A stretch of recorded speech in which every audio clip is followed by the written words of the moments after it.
Hello, કેમ છો? મજામાં છો? ઘરે છો? સેફ છો? Okay, good. ચલો તો આપણે આજે લેક્ચર નંબર 26ની શરૂઆત કરીશું. ઓકે, તો લાસ્ટ ટાઈમ આપણે જે વાત કરેલી કે ભાઈ શ્રોડિંજરનું તરંગ સમીકરણ, શ્રોડિંજરનું તરંગ સમીકરણ, ઇલેક્ટ્રોન તો વેવ છે અને શ્રોડિંજરે જ્યારે ક્વોન્ટમ યંત્રશાસ્ત્રની શરૂઆત કરી ત્યારે ક્વોન્ટમ યંત્રશાસ્ત્રનું જે મૂળભૂત સમીકરણ આપેલું, જેને તમારે શોર્ટમાં યાદ રાખવાનું છે, એમ તો ખૂબ જ મોટું છે આ સમીકરણ, જેને તમારે શોર્ટમાં યાદ રાખવાનું છે કે H psi is equal to E psi, that's it, આટલું જ. મેં તમને લાસ્ટ ટાઈમ ઘણી મોટું ડેરિવેશન બતાવેલું છે, પણ એ કોઈ કામનું નથી. તમારે આટલું જ યાદ રાખવાનું છે હાલમાં, જેમાં એચને બોલાય છે હેમિલ્ટોનિયન કારક. આ એક મેથેમેટિકલ ઓપરેટર છે. સાઈ એ તરંગ વિધેય છે, જેની વિશે હમણાં થોડી ડિટેલમાં થોડી વાત આપણે કરીશું. અને ઈ ફોર એનર્જી છે. ઈ એટલે ઉર્જા દર્શાવે છે. ચાલો, તો શ્રોડિંજર તરંગ સમીકરણનો જે ઉકેલ છે, શ્રોડિંજર તરંગ સમીકરણનો જે ઉકેલ છે એ આપણને સાઈ અને ઈ ના મૂલ્યો આપે છે. હવે મુખ્ય સવાલ કે આ સાઈ શું છે? સાઈ શું છે?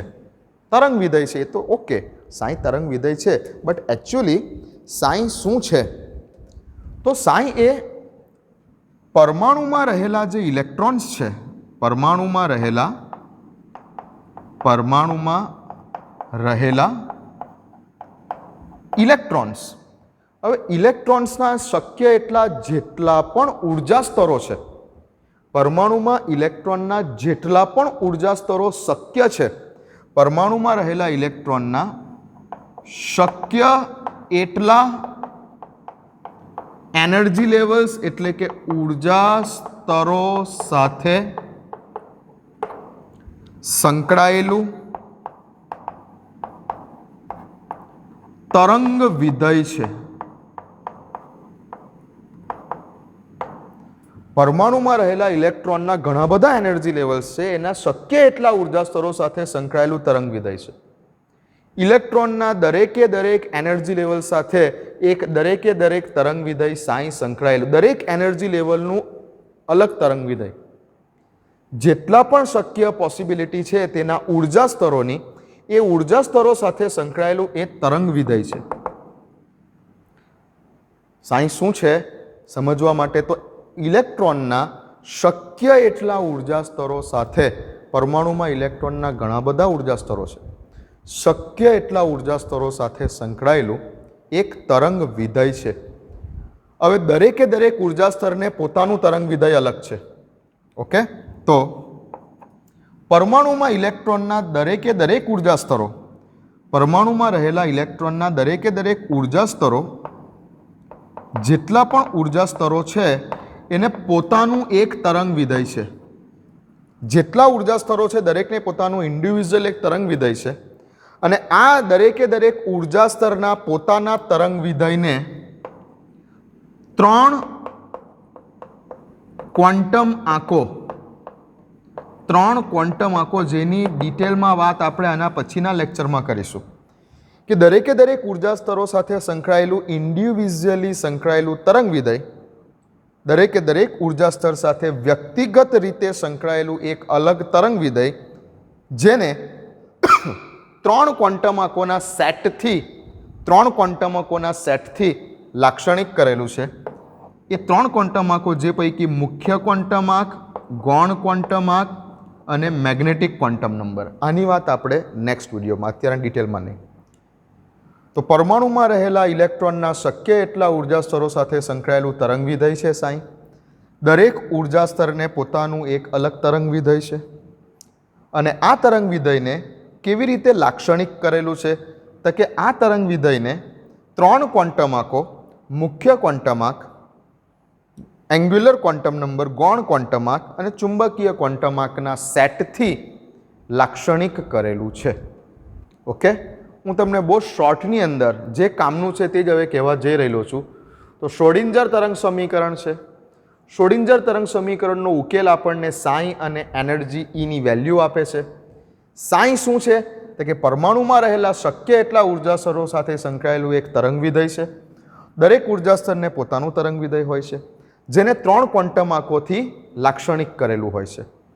લખી લો આટલું, લખી લો આટલું. દરેક ઉર્જા સ્તરને પોતાનું એક તરંગ વિધેય છે કે જેને એન, એલ અને એમના મૂલ્યોથી લાક્ષણિક કરેલું છે. ચાલો, ક્લિયર? આટલી વાત લખી લીધી હશે? લખી લો, હટી જાઓ, લખી લો. ચાલો, લખી લીધું હશે આટલું? ઓકે. આ જે સાઈ છે ને, આ જે તરંગ વિધેય સાઈ છે ને, એ સાઈ મેં તમને લાસ્ટ ટાઈમ કીધું તે પ્રમાણે કે જે આ તરંગ વિધેય સાઈ છે, આ તરંગ વિધેય સાઈ પાસે, આ તરંગ વિધેય સાઈ પાસે ઇલેક્ટ્રોનની બધી જ માહિતી છે. જેવી રીતે તમારો આધાર કાર્ડ નંબર, એવી રીતે ઇલેક્ટ્રોન માટે આ સાઈ. સાઈ પાસે ઇલેક્ટ્રોનની બધી જ માહિતી સંકળાયેલી છે. પરમાણુમાં રહેલા ઇલેક્ટ્રોનની બધી જ માહિતી સાચવીને બેઠેલો છે. જો તમને આ સાઈનું મૂલ્ય ખબર પડી જાય એટલે ઇલેક્ટ્રોનની જન્મકુંડળી તમને ખબર પડી જાય. તો આ જે છે સાઈ, એ સાઈ પાસે પરમાણુમાં રહેલા ઇલેક્ટ્રોનની બધી જ માહિતી ધરાવે છે. અને જેનું મૂલ્ય એવું કીધેલું છે કે જેનું મૂલ્ય સાઈનું મૂલ્ય એ પરમાણુમાં રહેલા ઇલેક્ટ્રોનના યામો ઉપર આધાર રાખે છે. યામો ઉપર આધાર રાખે છે.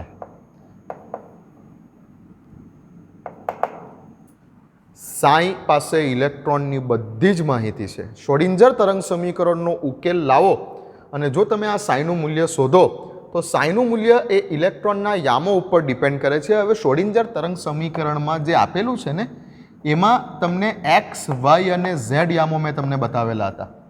ડીએક્સ જે છે મેં તમને curly square psi by curly X square plus curly square psi by curly Y square plus curly square psi by curly Z square આવા યામો બતાવેલા હતા. બટ આ કાર્ટેઝિય યામો છે, આ કાર્ટેઝિય યામો છે. બટ પરમાણુ તો કેવો છે? ગોળ છે. પરમાણુ તો ગોળ છે.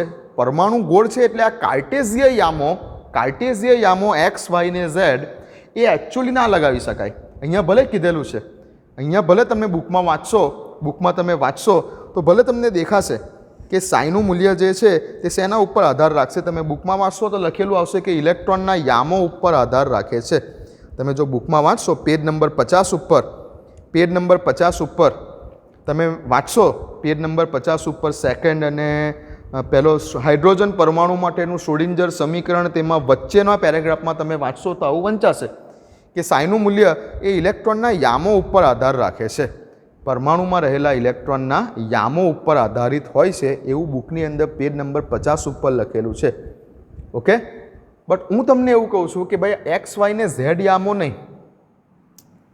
પરમાણુ તો ગોળ છે, તો એકચ્યુઅલ કયા યામો ઉપર આધાર રાખે છે? તો તેના એકચ્યુઅલ યામો એક્સ, વાય ને ઝેડ નથી. પાછા એકચ્યુઅલ યામો હોય છે આર, થીટા અને ફાઈ. આ 3 યામો છે. કેમ કે પરમાણુ તો ગોળ છે. જો પરમાણુ સપોઝ કે એક સમઘન પેટી જેવો હોતે તો તમે કાર્ટેઝિય યામો લંબાઈ, પહોળાઈ અને ઊંચાઈ લગાવી શકતે, પણ પરમાણુ તો ગોળ છે. તો ઇલેક્ટ્રોનના કયા યામો, સર્કલના યામો કયા છે? આર, થીટા અને ફાઈ ઉપર આધાર રાખે છે. ઓકે, તો આ એક તમને પૂછવા લાયક ક્વેશ્ચન છે કે લખેલું છે કે સાઈનું મૂલ્ય પરમાણુમાં રહેલા ઇલેક્ટ્રોનના યામો ઉપર આધાર રાખે છે. કયા યામો? એક્સ, વાય અને ઝેડ યામો નહીં, આર, થીટા અને ફાઈ વાળા યામો. કેમ કે પરમાણુ ગોળ છે. પરમાણુ ગોળ છે, આટલું યાદ રાખો કે કયા યામો? આર, થીટા અને ફાઈ. ઓકે, તો સાઈ એ ઇલેક્ટ્રોનની બધી જ માહિતી ધરાવે છે. સાઈનો ઉકેલ આપે છે તમારું શ્રોડિંજરનું સમીકરણ. અને સાઈનું મૂલ્ય કે જે ઉકેલ મળે છે તે એકચ્યુઅલી ઇલેક્ટ્રોનના કાર્ટેઝિય યામો પર નહીં, તેના રેડિયલ યામો આર, થીટા અને ફાઈ ઉપર આધાર રાખતા હોય છે. સાઈનો પોતાનો કોઈ ભૌતિક અર્થ નથી. સાઈનો પોતાનો કોઈ ભૌતિક અર્થ નથી. સાઈને તમે શું સમજો કે સાઈ જે છે એ સાઈને સિમ્પલ તમે જો તરંગ રીતે સમજાવો तो सिंपल तरंगना कोई एक सिंपल तरंगना एम्प्लीट्यूड साथे सरखाओ। कोईपण एक सादा सिंपल तरंगना कंप विस्तार साथे तमे साई ने सरखावी दो। साई एक काल्पनिक राशि है, तेनो भौमितिक कोई अर्थ नहीं। तेने तमे सादा एक कोई तरंगनी रचना करो, अहींया एक सादा कोई तरंगनी रचना करो तो आ जे छे श्रृंग अने गतवाळा जे भागो छे तेमां सपोज के आ भागने प्लस कहो अने आ भागने माइनस कहो तो जे साईनी वेल्यू छे तेने तमे मैक्सिमम गर्थ के श्रृंगનું डिस्टन्स जेने આપણે एम्प्लीट्यूड कहेवाय तरंगमां आटली वेल्यूने ए कहेवाय तो आने ज तमे साई साथे सरखावी दो। बट हवे ए वेल्यू प्लसमां पण होई शके छे अने माइनसमां पण होई शके छे। हवे जे आ वेल्यू माइनसमां होई शके छे ने एटले ज एवुं कीधेलुं छे के साई जे छे एक काल्पनिक राशि छे। आ एक इमेजरी नंबर है जेनो पोतानो भौमितिक कोई अर्थ नहीं, जेने तमे सादा एवा तरंगना एम्प्लीट्यूडनी जेम ट्रीट करी सको छो, सरखावी सको छो। सादो तरंगनो जे आ डिस्टन्स है तेने आपणे एम्प्लीट्यूड बोलीए छे, जेने ज तमे साई तरीके स्वीकारी सको छो समझवा माटे। पण हवे तेनी वेल्यू प्लसमां पण होई शके छे अने माइनसमां पण होई शके छे, माटे ज आपणे एवुं कीधेलुं छे के आ एक काल्पनिक राशि है। आ एक काल्पनिक राशि है, तेनो भौतिक रीते कोई अर्थ नहीं, तेनो भौमितिक कोई अर्थ नहीं। साईनो पोतानो जो साई एकलू लखीने आपेलू होय तो भौतिक रीते तेनो कोई अर्थ ज नहीं, भौतिक रीते तेनो कोई अर्थ ज नहीं, एक काल्पनिक राशि है। ओके, बीजू कि परमाणु रहेला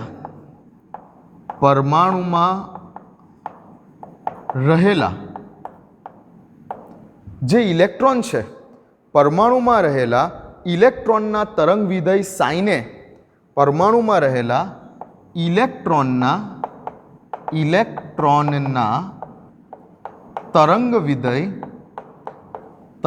विधेय साई ने एक नवो शब्द आववा जई रहेलो छे, परमाणवीय कक्षक कहे छे। परमाणु में रहेला तरंग विधेय साई ने परमाणवीय कक्षक कहेवाय छे। आ एक नवो शब्द आवी रहेलो छे हवे क्वॉन्टम यंत्रशास्त्र में। परमाणु में रहेला इलेक्ट्रॉननुं जे तरंग विधेय छे ए तरंग विधेय साई ने परमाणवीय कक्षक तरीके ओळखाय छे।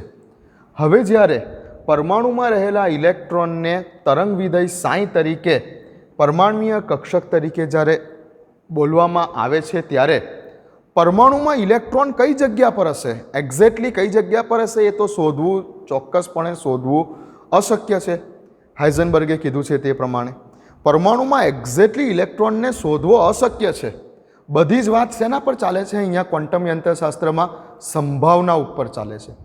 घणा बधा शिक्षको आ साईने इलेक्ट्रॉन मळी आववानी संभावना तरीके जाणे छे अने शीखवाड़े छे विद्यार्थीओने। घणा बधा लॉट्स ऑफ शिक्षको एवुं ज कहेशे कि साई एटले परमाणु में इलेक्ट्रॉन मळी आववानी संभावना। केम के पाछळ जता परमाणुीय कक्षकनी व्याख्या पण एवुं ज आपशे। परमाणुीय कक्षकनी व्याख्या पण आवी ज आपशे कि परमाणुनी आसपासनो विस्तार के ज्यां इलेक्ट्रॉन मळी आववानी संभावना सौथी वधारे छे तेने परमाणुीय कक्षक कहेवाय छे। ओके ओके बराबर छे। वर्षोथी चालतुं आवेलुं छे बट साचुं नथी। तमारे साचुं शीखवुं होय तो तमे मारी पासे आवेला छो। ओके, परमाणु में रहेला इलेक्ट्रॉनना तरंग विधेय साई ने परमाणुीय कक्षक कहेवाय छे। अने हवे परमाणु में इलेक्ट्रॉन मळी आववानी जे संभावना छे परमाणु में, हवे बराबर ध्यान आपजो, परमाणु में इलेक्ट्रॉन मळी आववानी संभावना जे छे आ संभावना तेना तरंग विधेयना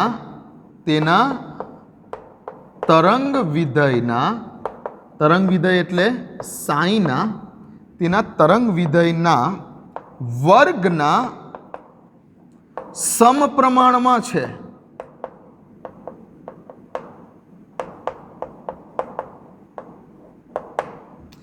પરમાણુમાં ઇલેક્ટ્રોન મળી આવવાની સંભાવના તેના તરંગ વિધેય સાઈ જેટલી નથી, તેના તરંગ વિધેય સાઈના વર્ગના સમપ્રમાણમાં છે.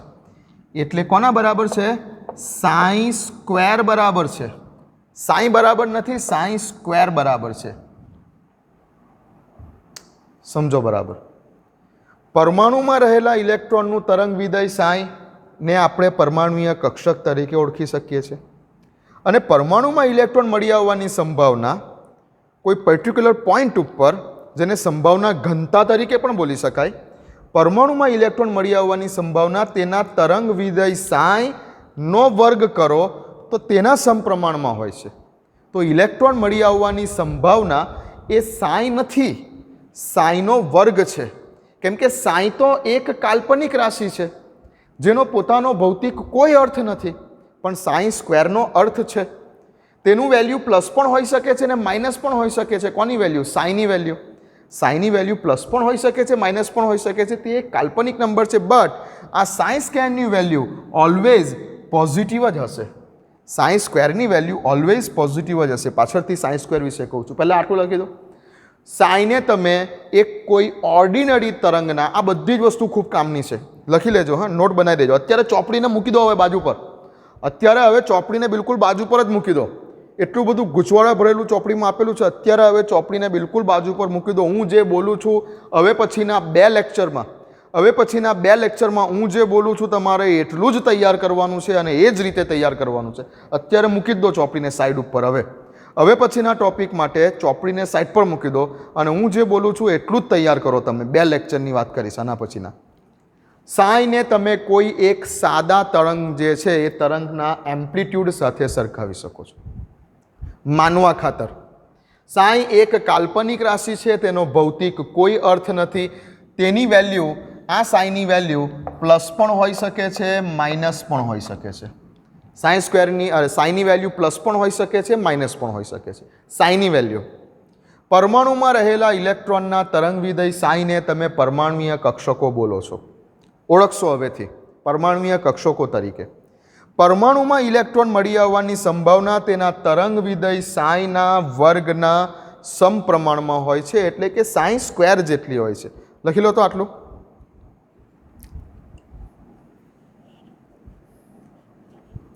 લખી લીધું આટલી વાત? ઓકે, લખી લીધી આટલી વાત? ઓકે. તો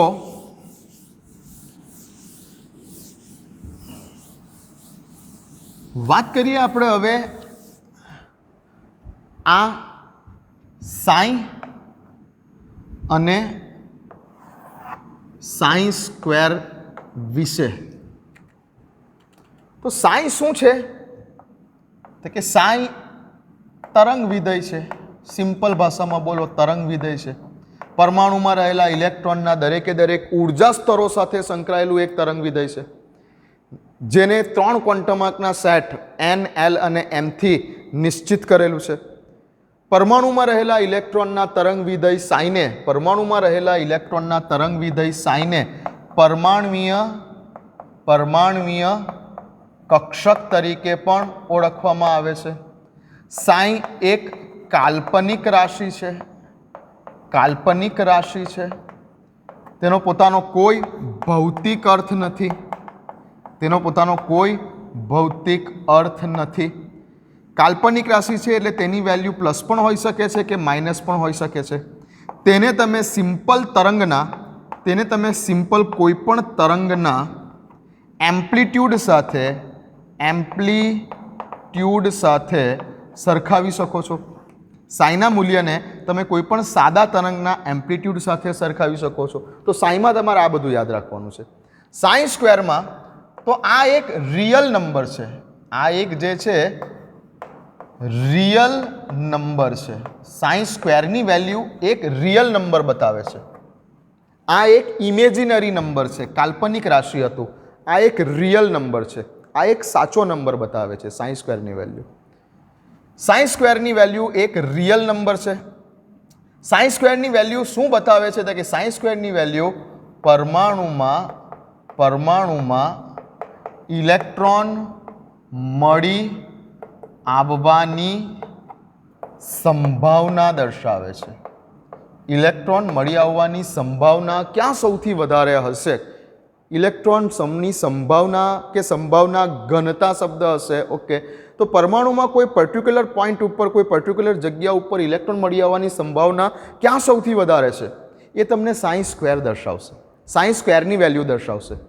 જો તમારા સાઈ સ્ક્વેરની વેલ્યુ 1 છે, જો તમારા સાઈ સ્ક્વેરની વેલ્યુ 1 છે, એ જગ્યા ઉપર ઇલેક્ટ્રોન મળી આવવાની સંભાવના, પરમાણુમાં એ જગ્યા ઉપર ઇલેક્ટ્રોન મળી આવવાની સંભાવના 90% કે તેથી વધારે છે. 90% અથવા તેથી વધારે છે એમ કહેવાય. જો કોઈ જગ્યા ઉપર સાઈ સ્ક્વેરની વેલ્યુ 1 છે, પ્રોબેબિલિટી ફેક્ટર સાઈ સ્ક્વેરની વેલ્યુ 1 છે, તો એ જગ્યા ઉપર ઇલેક્ટ્રોન મળી આવવાની સંભાવના 90% ચાન્સ છે કે ઇલેક્ટ્રોન આ જગ્યા ઉપર હશે પરમાણુમાં. 90% અથવા તેના કરતાં પણ વધારે છે. અને કોઈ જગ્યા ઉપર જ્યારે સાઈ સ્ક્વેરની વેલ્યુ 0 છે, સાઈ સ્ક્વેરની વેલ્યુ 0 છે, તો આ જગ્યા ઉપર ઇલેક્ટ્રોન મળી આવવાની કોઈ શક્યતા કે સંભાવના નથી. તો સાઈ સ્ક્વેરના વેલ્યુ કઈ હોઈ શકે છે? સાઈ સ્ક્વેરની વેલ્યુ હોઈ શકે છે ક્યાં તો 0 ક્યાં તો 1, અને 0 થી 1 ની વચ્ચે ગમે તે. સાઈ સ્ક્વેરની વેલ્યુ મોસ્ટ પ્રોબેબલી તમે યાદ રાખો તમારા લેવલ પર કે સાઈ સ્ક્વેરની વેલ્યુ ક્યાં તો 0 ક્યાં તો 1. જો સાઈ સ્ક્વેરની વેલ્યુ 1 છે તો ઇલેક્ટ્રોન મળી આવવાની સંભાવના 90% કરતાં વધારે છે. કેમ કે 100% પર તો તમે કોઈ પણ વસ્તુ બોલી જ નથી શકતા. ક્વોન્ટમ મિકેનિક્સમાં 100% ચોકસાઈપૂર્વક તમે કોઈ વસ્તુ બોલી જ નથી શકતા ક્વોન્ટમ યંત્રશાસ્ત્રમાં. તો સાઈ સ્ક્વેરની વેલ્યુ 1 છે, એનો અર્થ કે ઇલેક્ટ્રોન મળી આવવાની સંભાવના 90% કે તેના કરતાં પણ વધારે છે. અને જો પરમાણુની આસપાસનું કોઈ રિજિયન કે જે જગ્યા ઉપર તમને સાઈ સ્ક્વેરની વેલ્યુ 0 બતાવે છે, સાઈ સ્ક્વેરની વેલ્યુ જો તમને 0 બતાવે છે, તો તેનો અર્થ એવો છે, સાઈ સ્ક્વેરની વેલ્યુ 0 છે તેનો અર્થ એવો છે કે ઇલેક્ટ્રોન મળી આવવાની કોઈ સંભાવના જ નથી આ જગ્યા ઉપર. ઇલેક્ટ્રોન કોઈ પોસિબિલિટી જ નથી કે આ જગ્યા ઉપર ઇલેક્ટ્રોન હોઈ શકે છે. આવા સ્થાનને આપણે નોડલ સ્થાન બોલીશું. પાછળથી આવશે આગળ જતા, કે જે જગ્યા ઉપર સાઈ સ્ક્વેરની વેલ્યુ 0 છે, જ્યાં ઇલેક્ટ્રોન મળી આવવાની કોઈ સંભાવના જ નથી, તેને આપણે નોડલ સ્થાન બોલીશું, નોડ બોલીશું પાછળથી. તો બીજી વસ્તુ કે સાઈ સ્ક્વેરની વેલ્યુ ક્યારેય પણ નેગેટિવ ઋણ સંખ્યા હોઈ શકે નહીં. ક્યારેય પણ નેગેટિવ હોઈ શકે નહીં, કેમ કે સંભાવના છે. અને મેથ્સમાં તમે ભણશો કે સંભાવના ક્યારેય પણ ઋણ ના હોઈ શકે. સંભાવના ક્યારેય પણ ઋણ હોઈ શકે નહીં. સંભાવના એટલે કે પ્રોબેબિલિટી આખું ચેપ્ટર છે આ મેથ્સની અંદર તમને આવવાનું. તે વખતે તમે જોશો કે સંભાવનાની વેલ્યુ 0 હોઈ શકે છે કે 0 કરતાં વધારે હોઈ શકે છે, પણ સંભાવનાની વેલ્યુ ક્યારેય પણ ઋણ ના હોઈ શકે. પ્રોબેબિલિટી ક્યારેય પણ નેગેટિવ ના હોઈ શકે. ક્યાં તો 0 હોઈ શકે કે 0 કરતાં વધારે હોઈ શકે, પણ ક્યારેય પણ સંભાવના ઋણ હોઈ શકતી નથી. અને સાઈ સ્ક્વેર તો શું છે? પરમાણુમાં ઇલેક્ટ્રોન મળી આવવાની સંભાવના છે, એટલે તેનું મૂલ્ય ક્યારેય પણ ઋણ હોઈ શકશે નહીં. તેનું મૂલ્ય ક્યારેય પણ ઋણ હોઈ શકશે નહીં. લખી લો આટલું ખાસ.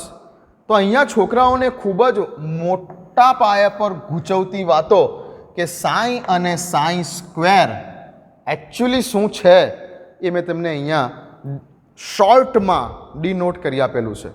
લખી લો. આ ભલભલા અટવાઈ જશે, ભલભલા આની અંદર અટવાઈ જશે. અરે સાહેબોને જ નથી ખબર, ઘણા બધા સાહેબોને જ નથી ખબર, તો છોકરાઓનો ક્યાં વાંક કાઢવાની જરૂર છે? ઓકે, આની અંદર ખૂબ શોર્ટ અને સ્વીટ રીતે તમને બતાવી દીધેલું છે બરાબર છે, તમારે આટલું કામનું છે, આટલું તમારે કામનું છે, આ ખરેખર કામનું છે, આને બરાબર લખી લેજો. ચાલો, ઓકે, લખી લીધું. હવે આને બીજી રીતે પણ બતાવું. મેં તમને એ જે કીધું કે પરમાણુમાં ઇલેક્ટ્રોન મળી આવવાની સંભાવના કેટલી છે, તો કે sin² જેટલી છે. પરમાણુમાં ઇલેક્ટ્રોન મળી આવવાની સંભાવના કેટલી છે, તો કે sin² જેટલી છે. આને હું તમને બીજી રીતે પણ બતાવું છું. લખી લીધું આટલું? ઓકે,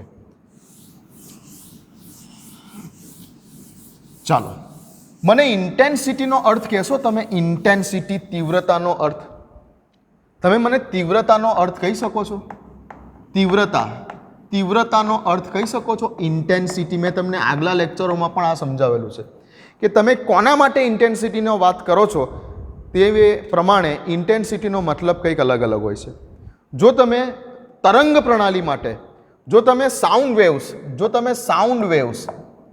સાઉન્ડના વેવ્સ વિશેની વાત કરો છો, અવાજના તરંગો વિશેની વાત કરો છો, સાઉન્ડ વેવ્સ, હું બોલું છું, તમે સાંભળો છો, આપણી વચ્ચે તરંગ પ્રસરે છે તો તમે સાંભળો છો, તો અવાજના તરંગો વિશેની તમે જે વાત કરો છો, તો સાઉન્ડ વેવ્સ માટે ઇન્ટેન્સિટીનો મિનિંગ શું થયો? તો કે સાઉન્ડ વેવ્સ માટેની તીવ્રતાનો અર્થ એવો થયો કે તેની લાઉડનેસ, અવાજ કેટલો લાઉડ છે, ડેસિબલ એકમમાં માપવામાં આવે. તીવ્રતા, અવાજ માટેની તીવ્રતાને ડેસિબલ એકમમાં માપવામાં આવે. તો સાઉન્ડ એટલે કે અવાજના તરંગો માટે તીવ્રતાનો અર્થ થયો તેની લાઉડનેસ. જો તમે લાઇટના વેવ્સ વિશેની વાત કરો, લાઇટને, પ્રકાશને દ્વિસ્વભાવ છે, કણ સ્વભાવ પણ છે અને તરંગ સ્વભાવ પણ છે. વેવ એટલે તરંગ. પ્રકાશના તરંગો વિશેની વાત કરો, લાઇટના વેવ્સ વિશેની વાત કરો, તો પ્રકાશના તરંગો માટે ઇન્ટેન્સિટીનો અર્થ શું થયો? લાઇટ વેવ્સ માટે ઇન્ટેન્સિટીનો અર્થ શું થયો? તો કે લાઇટ માટે ઇન્ટેન્સિટીનો અર્થ થયો તેની બ્રાઇટનેસ, તેજસ્વીતા. એક ડીમ ચાલે છે બલ્બ ઘરમાં અને એક એકદમ તેજસ્વી છે, તો એક બલ્બની ઇન્ટેન્સિટી ઓછી છે અને બીજા બલ્બની ઇન્ટેન્સિટી વધારે છે, એવું કહેવાય. તો પ્રકાશ માટે ઇન્ટેન્સિટી, આઈ એટલે કે ઇન્ટેન્સિટી, તીવ્રતા. પ્રકાશ માટેના તરંગોની ઇન્ટેન્સિટીનો મિનિંગ થયો તેની બ્રાઇટનેસ, તેજસ્વીતા. જનરલી કયા એકમમાં માપીએ આપણે? કેન્ડેલા. પ્રકાશની તીવ્રતાને માપવા માટેનો એકમ હતો કેન્ડેલા, પહેલા ચેપ્ટરમાં હતું. એ જ રીતે હવે હું વાત કરું કે ઇલેક્ટ્રોન, તો ઇલેક્ટ્રોન પણ તો વેવ છે ને, ઇલેક્ટ્રોનને પણ બે સ્વભાવ છે. જેવી રીતે લાઇટ એટલે કે પ્રકાશને બે સ્વભાવ છે, કણ અને તરંગ, એવી રીતે હવે ઇલેક્ટ્રોનને પણ બે સ્વભાવ છે, કણ અને તરંગ. તો ઇલેક્ટ્રોનને જ્યારે આપણે વેવ રીતે બોલીએ, ત્યારે તેના માટે ઇન્ટેન્સિટીનો મિનિંગ શું થયો? 1 મિનિટ, 5 મિનિટમાં. ઇલેક્ટ્રોન માટે વેવનો મિનિંગ શું થયો? તો કે ઇલેક્ટ્રોન માટે વેવનો મિનિંગ થયો શું થશે? તો કે ઇલેક્ટ્રોન માટે, જે ઇલેક્ટ્રોનને આપણે વેવ તરીકે બોલીએ છીએ, તો આના વેવ માટે તીવ્રતા એટલે કે આઈનો મિનિંગ શું થયો? તો કે તીવ્રતાનો મિનિંગ થયો પ્રોબેબિલિટી,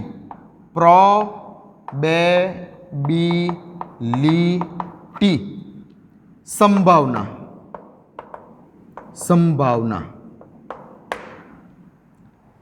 જ્યારે ઇલેક્ટ્રોનને આપણે વેવ તરીકે બોલીએ છીએ ત્યારે ઇલેક્ટ્રોન માટે ઇન્ટેન્સિટીનો મિનિંગ થયો તેની સંભાવના. ક્લિયર? જેવી રીતે સાઉન્ડ માટે ઇન્ટેન્સિટીનો મિનિંગ થયો લાઉડનેસ, જેવી રીતે પ્રકાશ માટે ઇન્ટેન્સિટીનો મિનિંગ થયો કે ભાઈ બ્રાઇટનેસ, એવી રીતે ઇલેક્ટ્રોનને જ્યારે વેવની રીતે બોલીએ ત્યારે ઇલેક્ટ્રોન માટે ઇન્ટેન્સિટીનો અર્થ થયો ઇલેક્ટ્રોન મળી આવવાની સંભાવના. લખી લો તો આટલું, લખી લેજો આટલું. ઓકે, લખ્યું આટલું? ચાલો. તો ઇલેક્ટ્રોન મળી આવવાની સંભાવના કોના માટે ઇન્ટેન્સિટીનો મિનિંગ થયો? ઇલેક્ટ્રોન માટે. હવે ધ્યાનથી સમજજો. હવે મેં તમને કીધું તે પ્રમાણે કે ભાઈ આ તરંગ છે, કોઈ પણ એક સિમ્પલ તરંગ છે. તરંગ આ રીતે પ્રસરણ પામે છે. ઓકે, ખબર જ છે હવે? ઠીક છે, ઓકે. આટલા ભાગને શું કહેવાય છે? તરંગના આટલા ભાગને એકદમ મેક્સિમમ ડિસ્ટન્સ, બરાબર? મેક્સિમમ ડિસ્ટન્સ અહીંયાથી આ ડિસ્ટન્સને શું બોલાય છે? તો કે અહીંયાથી આટલા ડિસ્ટન્સને બોલાય છે એમ્પ્લિટ્યુડ. એમ્પ્લિટ્યુડ. ક્રેસ્ટ અને થ્રોટ, ગર્ત અને શુંગ. તો જે આ મેક્સિમમ ડિસ્ટન્સ છે અહીંયાથી આટલું મેક્સિમમ ડિસ્ટન્સ એને એમ્પ્લિટ્યુડ કહેવાય છે, કંપ વિસ્તાર ગુજરાતીમાં, જેને તમે તરંગ વિધેય સાઈ સાથે સરખાવી શકો છો. જેને તમે તરંગ વિધેય સાઈ સાથે સરખાવી શકો છો. ઓકે. હવે કોઈ પણ તરંગ, અવાજનું તરંગ હોય કે પ્રકાશના તરંગ હોય, ઇન્ટેન્સિટી છે ને હંમેશા કોઈ પણ તરંગની ઇન્ટેન્સિટી એ હંમેશા તેના એમ્પ્લિટ્યુડના વર્ગના સમપ્રમાણમાં હોય. આ ફિઝિક્સમાં છે. કોઈ પણ તરંગની ઇન્ટેન્સિટી, અત્યારે બધી વાત જવા દો, કોઈ પણ તરંગ હોય, પાણીના તરંગ હોય, અવાજના તરંગ હોય, પ્રકાશના તરંગ હોય, કોઈ પણ તરંગની ઇન્ટેન્સિટી તેના એમ્પ્લિટ્યુડના વર્ગના સમપ્રમાણમાં હોય છે. ક્લિયર? ઓકે. હવે ઇન્ટેન્સિટી, દરેક માટે ઇન્ટેન્સિટીનો અર્થ અલગ અલગ થયો. અત્યારે હું વાત કરું છું ઇલેક્ટ્રોનને જ્યારે વેવ તરીકે, ત્યારે ઇલેક્ટ્રોનને જ્યારે વેવ તરીકે બોલું છું તો તેના માટે ઇન્ટેન્સિટીનો અર્થ શું થયો? તેની પ્રોબેબિલિટી, ઇલેક્ટ્રોન મળી આવવાની પ્રોબેબિલિટી. તો ઇન્ટેન્સિટીની જગ્યા પર હું લખું છું ઇલેક્ટ્રોન મળી આવવાની સંભાવના. ઇન્ટેન્સિટીનો અર્થ થયો પ્રોબેબિલિટી, ઇન્ટેન્સિટીનો અર્થ થયો ઇલેક્ટ્રોન મળી આવવાની પ્રોબેબિલિટી એટલે કે સંભાવના, જે સમપ્રમાણમાં હોય છે એમ્પ્લિટ્યુડના સ્ક્વેરના. હવે એમ્પ્લિટ્યુડને તમે સરખાવી શકો છો તરંગ વિધેય સાથે. તો બોલો, લખું ને? એમ્પ્લિટ્યુડની જગ્યા પર તરંગ વિધેય સાઈ સ્ક્વેરના સમપ્રમાણમાં હોય છે. તો ઇલેક્ટ્રોન મળી આવવાની સંભાવના સાઈ સ્ક્વેરના સમપ્રમાણમાં હોય છે, સાઈ નહીં, તરંગ વિધેય સાઈ નહીં, તરંગ વિધેય સાઈનો વર્ગ. આ મેં તમને સાબિત કરીને આપ્યું. બુકમાં તો ડાયરેક્ટ લખેલું છે કે ઇલેક્ટ્રોન મળી આવવાની સંભાવના એ તરંગ વિધેય, કક્ષકીય તરંગ વિધેય સાઈના વર્ગના સમપ્રમાણમાં હોય છે. બટ એકચ્યુઅલી લોજિકલી કઈ રીતે? તો પહેલાં તો ઇન્ટેન્સિટીનો મિનિંગ દરેક વેવ માટે અલગ અલગ હોય. જો સાઉન્ડ વેવની વાત કરતા હો તો ઇન્ટેન્સિટીનો મિનિંગ થયો લાઉડનેસ. જો પ્રકાશના તરંગોની વાત કરતા હો તો ઇન્ટેન્સિટીનો મિનિંગ થયો બ્રાઇટનેસ. જો ઇલેક્ટ્રોનને તરંગની રીતે બોલતા હોય તો ઇન્ટેન્સિટીનો મિનિંગ થયો તેની ઇલેક્ટ્રોન મળી આવવાની સંભાવના, પ્રોબેબિલિટી. હવે કોઈ પણ તરંગ હશે તે તરંગ માટેની ઇન્ટેન્સિટી તેના એમ્પ્લિટ્યુડના વર્ગ જેટલી હોય. આ તો ફિઝિક્સનું એક સ્ટાન્ડર્ડ સૂત્ર છે કે કોઈ પણ તરંગની ઇન્ટેન્સિટી તેના એમ્પ્લિટ્યુડના સ્ક્વેરના સમપ્રમાણમાં હોય. હવે જ્યારે તમે ઇલેક્ટ્રોનને તરંગની જેમ બોલો છો ત્યારે આ જે એમ્પ્લિટ્યુડ છે એ એમ્પ્લિટ્યુડને તમે સાઈની તરંગ વિધેય સાઈ તરીકે સ્વીકારી શકો છો. આ એમ્પ્લિટ્યુડને તમે તરંગ વિધેય સાઈ તરીકે સ્વીકારી શકો છો. એમ્પ્લિટ્યુડ એટલે કંપ વિસ્તાર, ગુજરાતીમાં કંપ વિસ્તાર. તો જ્યારે ઇલેક્ટ્રોનને તમે તરંગ તરીકે સ્વીકારો છો ત્યારે તેનો કંપ વિસ્તાર એટલે કે તેના તરંગ વિધેય સાઈ જેટલો. અને ઇન્ટેન્સિટી એટલે ઇલેક્ટ્રોન મળી આવવાની સંભાવના. ઇલેક્ટ્રોન મળી આવવાની સંભાવના, ઇન્ટેન્સિટીનો મિનિંગ આવો થયો. અને કોઈ પણ તરંગ માટે ઇન્ટેન્સિટી તેના એમ્પ્લિટ્યુડના વર્ગના સમપ્રમાણમાં છે. એટલે ઇન્ટેન્સિટી એટલે ઇલેક્ટ્રોન મળી આવવાની સંભાવના અને એમ્પ્લિટ્યુડનો વર્ગ. ઇલેક્ટ્રોનને તરંગ તરીકે સ્વીકારીએ ત્યારે એમ્પ્લિટ્યુડ બરાબર સાઈ લઈ શકાય એટલે સાઈનો વર્ગ. તો ફાઇનલી આપણે એવું બોલી શકીએ છીએ હવે કે ઇલેક્ટ્રોન મળી આવવાની સંભાવના એના તરંગ વિધેયના વર્ગના સમપ્રમાણમાં હોય છે. આવું બુકમાં ડાયરેક્ટ આપ્યું છે. મેં તમને લોજિકલી આ વસ્તુ સાબિત કરીને આપી, લોજિકલી. તો યાદ રાખજો, ખૂબ ઇમ્પોર્ટન્ટ વસ્તુ છે આ પણ. તો હવે સાઈ અને સાઈ સ્ક્વેરમાં કોઈ ગૂંચવાડો નહીં જોઈએ. ક્લિયર થઈ ગયું આટલી વાત? આજે જે કામની હતી તેટલી જ વાત કરેલી છે. અત્યારે બુકને સાઈડ પર જ મૂકી દેજો. હવે વાત કરીશું આપણે ક્વોન્ટમ આંકોની. હવે આપણે નેક્સ્ટ વિડીયોમાં વાત કરીશું ક્વોન્ટમ નંબરથી આપણે સ્ટાર્ટ કરીશું લેક્ચરની. ક્લિયર છે? ઓકે. વાંચતા રહો, પ્રેક્ટિસ કરતા રહો અને હવે પછીના 2 થી 3 લેક્ચર બુક મૂકી દેજો, નહીંતર ગાંડા થઈ જશો. બુકમાં બહુ સરસ વસ્તુ આપેલી છે, પણ કેવું છે કે બધું અધ્ધર આપેલું છે. મેં તમને કીધું તે પ્રમાણે કે ક્વોન્ટમ મિકેનિક્સનો 1% બી 100મો ભાગ જે છે વ્યવસ્થિત રીતે નથી બુકમાં દર્શાવેલો. હું મારી રીતે ટ્રાય કરું છું તમને. આજે જે વાત કરાવી છે એ તમારે સમજણ માટે ખૂબ ઇમ્પોર્ટન્ટ છે. આજની વાત બરાબર સમજીને નોટમાં લખી દેજો, લખી કાઢી હશે તમે. ક્લિયર? ચાલો મળીએ.